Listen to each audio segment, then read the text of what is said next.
Halley 2042 d'Anna Carreras, finalista al Premi Millor Novel·la València Negra 2021. En este vídeo vos presentem la novel·la Halley 2042 de la barcelonesa Anna Carreras, propietària d'una carrera literària en la qual Halley 2042 és la seva 8a novel·la. Anna és filòloga, escriptora, traductora, correctora, crítica i, segons ella, articulista mal pagada. A més, ha traduït a fenòmens literaris com Elena Ferrante o Carlo Collodi al català. Halley 2042 té una arrencada molt original. Dos germans que comparteixen casa es veuen obligats a canviar d'habitació perquè Lluís està fart d'escoltar activitat sexual en el pis del costat. Quan la seva germana Laia escolta cada nit la banda sonora de l'amor, comença a preguntar-se per què la seva veïna, que té més de 90 anys, té una vida sexual tan envejable.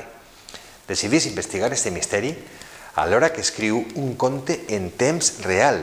Esta embogida aventura la portarà a l'epicentre d'una trama criminal en la que es veurà embolicada.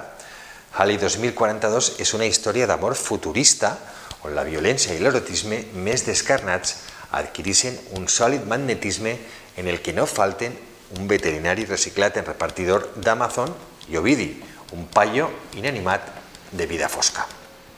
Ja sabeu que si us ha agradat Halley 2042 i voleu votar-la, només heu d'entrar en el web de València Negra, valencianegra.com, i donar el vostre vot a Anna Carreras.